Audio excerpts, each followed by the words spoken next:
Hello everyone, welcome to Vikram's. Friends, आज हम शुरू करने जा रहे हैं यूपीएससी के प्रीवियस ईयर में पूछे गए क्वेश्चन के सीरीज को। तो इसमें आपके लिए बेनिफिशियल ये होगा कि जैसा कि आप जानते हैं कि यूपीएससी डे बाय डे काफी कॉम्पिटिटिव होता जा रहा है। मतलब है कि उसके क्वेश्चन पूछने के स्टैंडर्ड में काफी ज्यादा डाइवर्सिफिकेशन देखने को मिल रहा है। कभी कभी वो काफी एक्सट्रीम एंड पे जाके क्वेश्चन को पूछने लगा है। तो ऐसे सिचुएशन में अगर आपको यूपीएससी के एमसीक्यूज में खास करके अगर आपको एज लेना है बाकी लोगों से, तो आपको पीवाईक्यूज को अच्छे तरीके से करके जाना होगा। पीवाईक्यू करने के पीछे का मेन इंटेंशन सिर्फ इतना ही नहीं है कि हम थीम को पकड़ लें।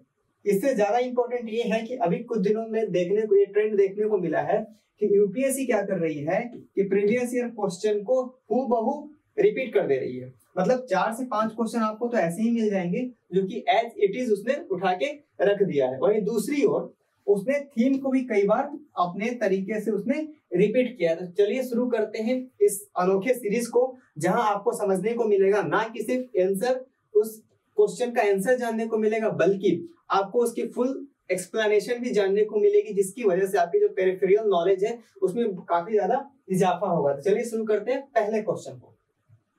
पहले क्वेश्चन को हम लोगों ने पिक किया है हिस्ट्री से।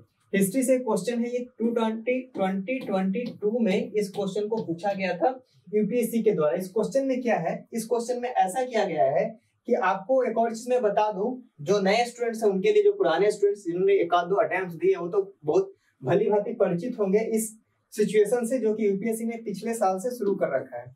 उसने क्या किया है कि only 1 pair, only 2 pair, only 3 pair और ऑल पेयर्स, ऑल 4 पेयर्स, ऐसे करके ऑप्शन देना शुरू कर दिया। अब ऐसे सिचुएशन में क्या होता है कि जब तक पहले क्या होता था कि अगर आपको 4 स्टेटमेंट में से अगर 2 का भी सही आंसर पता है तो आप राइट आंसर तक इजीली पहुंच जाते थे एलिमिनेट करके। लेकिन अब सार्कास्टिकली बोला जाने लगा कि यूपीएससी ने एलिमिनेशन को ही एलिमिनेट कर दिया है। मतलब ये कि अगर आपको जब तक चारों के आंसर सही तरीके से नहीं पता होंगे, आप आंसर तक पहुंचने में आपको बहुत सारी कठिनाइयों का सामना करना पड़ेगा।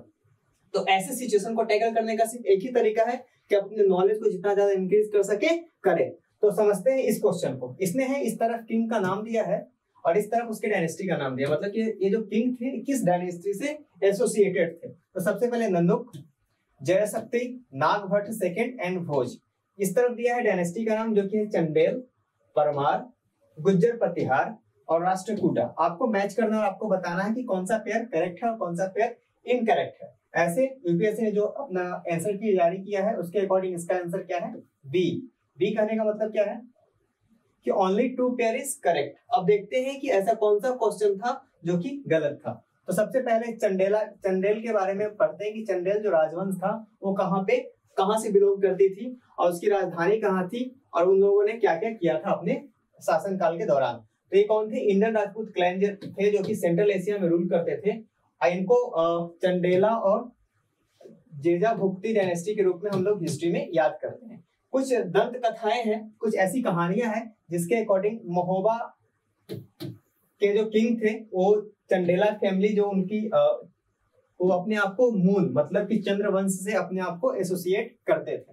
954 सी में खजुराहो इंक्रिप्शन से पता चलता है। मैं एक और बात आपको बता दूं कि खजुराहो का जो टेम्पल है उसको परमार और चंडेल राजवंश ने ही बनाया था। चंडेला डायनेस्टी, नंदुक इसके डिसिडेंट थे और इसको जो एक बहुत ही वैदिक सेज थे जिनका नाम क्या था, चंद्रत्रय, वो अपने आप को इसका सन मानते थे, जो कि एक अत्रि करके ऋषि हुआ करते थे, वैदिक ऋषि। तो आपने देखा कि इस वाले ऑप्शन में नंदुक कौन से राजवंश से संबंधित थे, चंदेल से थे। मतलब ये ऑप्शन तो करेक्ट है। अब आते हैं दूसरे ऑप्शन की तरफ जो कि है जय शक्ति, जय परमार राजपूत। परमार जो क्लैन था उससे क्या एसोसिएटेड थे, यहाँ समझते हैं। जय शक्ति बिलोंग्स टू चंडेला डायनेस्टी। मतलब कि जय शक्ति भी चंडेला डायनेस्टी से ही बिलोंग करते थे, ना कि परमार डायनेस्टी से। मतलब ये कि पेयर 2 जो है इनकरेक्ट है। मैं कलर चेंज कर लूं पेन का, यहाँ पे पेयर 2 क्या हो जाएगा, इनकरेक्ट। अब आते हैं नागभट्ट के बारे में। क्या नागभट्ट गुज्जर प्रतिहार से एसोसिएटेड थे? गुज्जर प्रतिहार डायनेस्टी 2 डायनेस्टी से मिलकर बनता है। कौन कौन, हरिश्चंद्र और मंडूर करके एक राजा हुआ करते थे मारवाड़ के, जोधपुर जो राजस्थान के रीजन में पड़ता है, उसके क्या फ्यूडेटरी स्टेटस में उनको रखा गया था। The line of Nagabhata ruled at, पहले उन्होंने उज्जैन में शासन किया, बाद में कन्नौज चले गए। कन्नौज के बारे में, कन्नौज का नाम जैसे ही आता है आपको उसके बारे में आपको एक और चीज याद आ जानी चाहिए, ट्रिपाइट स्ट्रगल। अगर आपको नहीं पता ट्रिपाइट स्ट्रगल क्या है तो आप जाके अपनी स्टैंडर्ड बुक्स या फिर इंटरनेट की सहायता ले सकते हैं। 11वीं सेंचुरी के आसपास जो भी किंग थे उन्होंने क्या किया कि इस सरनेम को ले लिया, कौन सा सरनेम, प्रतिहारा।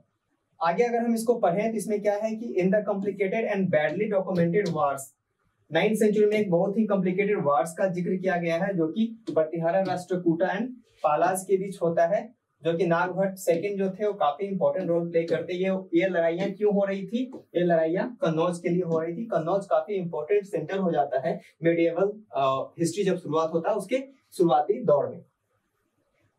तो Nagabhata second become the most powerful ruler of the northern India and establish his new capital eight Kannauj. मैंने आपको बताया कन्नौज के लिए सारी लड़ाई हो रही थी।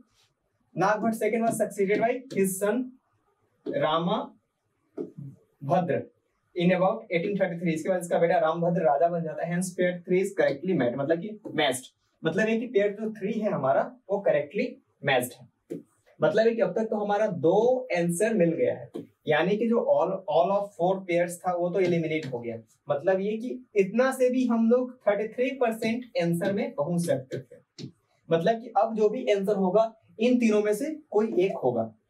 मैं आपको एक और बात बता दूं कि जैसा कि पहले वाले में होता था, जो पहले के पैटर्न था क्वेश्चन पूछने का, जब ये वाला सिनारियो नहीं आया था, उस टाइम पे क्या होता था कि अगर आप लोगों को एक आंसर भी पता है तो आप 50% तक पहुंच जाते थे। लेकिन अब क्या हो गया है कि अभी भी आप 33% तक ही पहुंचे हैं आंसर के। आगे चलते हैं। मिहिर भोज परमार डायनेस्टी से बिलोंग करते थे, मतलब है कि जो पेयर 4 है वो करेक्टली मैच नहीं है, यानी कि अब हमारा आंसर मिल गया है, ये भी रॉन्ग है। मतलब है कि सिर्फ 2 पेयर सही है, इसका आंसर होगा option B, only 2 pair is correct.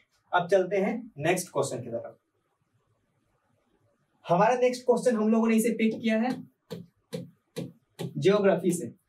मैं फ्रेंड्स ऐसा करूंगा कि एक सब्जेक्ट ऐसा रखूंगा जो थोड़ा टेक्निकल होगा और दूसरा सब्जेक्ट ऐसा रखूंगा जो थोड़ा थियोरेटिकल होगा। जैसे कि हिस्ट्री के साथ मैंने किसका पेयर लगाया है? हिस्ट्री के साथ मैंने पेयर लगाया ज्योग्राफी का। जब मैं अगले लेक्चर में आऊंगा तो वहां पे पॉलिटी के साथ मैं किसका पेयर लगाऊंगा? इकोनॉमिक्स का या फिर साइंस एंड टेक का। तो यहाँ समझते हैं, यहाँ पे कुछ वेटलैंड्स दिए गए हैं और उस वेटलैंड्स के प्लेसेस दिए गए। मतलब इसमें से कुछ ऐसा है जो कि आपको पता होगा, जैसे कि रेणुका वेटलैंड्स। रेणुका वेटलैंड्स ज्यादा लोगों को पता होगा इसका आंसर कि हिमाचल प्रदेश में सिचुएटेड है।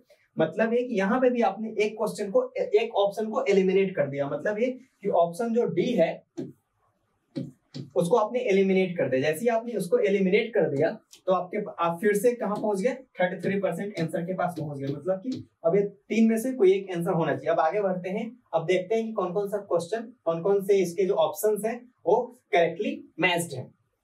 जो होस्कर वेटलैंड है इसको होकेरा वेटलैंड के नाम से भी जानते हैं और ये कहाँ सिचुएटेड है? ये सिचुएटेड है श्रीनगर में। और आपको भी पता है श्रीनगर कहाँ है? एक JNK में सिचुएटेड है। यानी कि पहला जो ऑप्शन है हमारा वो इनकरेक्ट हो गया। पहला ऑप्शन इसमें दिया है कि होकेरा वेटलैंड कहाँ पे है? पंजाब में है, मतलब कि इनकरेक्ट हो गया। जैसे ये इनकरेक्ट होता है ऐसे में क्या हो जाता है कि आपको पता चल गया कि अब ओनली 3 पेयर्स भी करेक्ट नहीं होगा, मतलब कि ये भी एलिमिनेट हो गया। अब आप पहुंच गए कहाँ पे? अब आप पहुंच गए हैं 50% आंसर के पास। अब आप ऑलरेडी पहुंच चुके हैं। मतलब एक या तो इन दोनों में से कोई एक ही इसका आंसर होना चाहिए। चलिए अब आगे बढ़ते हैं। इसके साथ ही हाँ, ये जो दिया गया है कि कितने स्क्वायर किलोमीटर में है और इसके बाद माउंटेन्स और डेंस फॉरेस्ट के साथ ये एसोसिएटेड है। जैसे कि मैंने आपको बताया कि रेणुका वेटलैंड कहाँ पे है? हिमाचल प्रदेश में है। ऑप्शन में भी रेणुका वेटलैंड कहाँ दिया? हिमाचल प्रदेश में दिया। ये तो आप पहले से ही जान चुके हैं। तो पेयर 2 क्या है? करेक्ट हो गया। अब आते हैं थर्ड ऑप्शन की तरफ, जो कि रुद्र सागर लेक। ये कहाँ पे है? रुद्र सागर लेक जो है त्रिपुरा में है और ऑप्शन में भी रुद्र सागर लेक का कहाँ वर्णन किया गया है? त्रिपुरा में ही किया गया। मतलब है कि ऑप्शन 2 मतलब ये कि 2 एक तो अब नहीं होगा और ऑलरेडी हमने 2 को एलिमिनेट कर दिया है। मतलब कि अब तीसरे तक जाने की जरूरत ही नहीं है। हमें पता चल गया है कि हमारा जो आंसर होगा option B, only 2 pair is correct. तो इस प्रकार फ्रेंड्स हम अपने क्वेश्चन को करेंगे, प्रीवियस ईयर के जितने भी क्वेश्चन को करेंगे उतना ही हम ज्यादा नॉलेज को गेन कर पाएंगे। वहीं पे सस्तम कोटा जो है कि कोल्लम के केरला में है, ना कि तमिलनाडु में। तमिलनाडु में नहीं है, ये तो केरला में है। तो मतलब ये कि हमारा 2 ऑप्शन करेक्ट था और ओनली 2 पेयर इज करेक्ट। मतलब ये मैं ये बताने की कोशिश कर रहा हूँ कि इन ऐसे क्वेश्चंस को भी इजीली टैकल किया जा सकता है अगर आपके पास थोड़ा सा भी नॉलेज भी हो। अगर 4 ऑप्शन से में से अगर आपको 2 ऑप्शन भी पता होता तो आप इजीली कनेक्ट कर सकते थे आंसर के साथ, और इसके साथ ही आपको आंसर के साथ आप बहुत आसानी से पहुंच सकते थे। तो फ्रेंड्स ये था आज का हमारा, मतलब कि हम हर दिन 2-2 क्वेश्चन लेकर आएंगे आपके बीच और आपको सॉल्व कराएंगे लाइव आपके सामने, और आपके जो भी डाउट्स होंगे सारे डाउट्स क्लियर हो जाएंगे, क्योंकि हम बहुत ही ज्यादा डिटेल एक्सप्लेनेशन देंगे। तो फ्रेंड्स मिलते हैं अगले क्वेश्चन PYQ के सीरीज में। तब तक के लिए थैंक यू वेरी मच।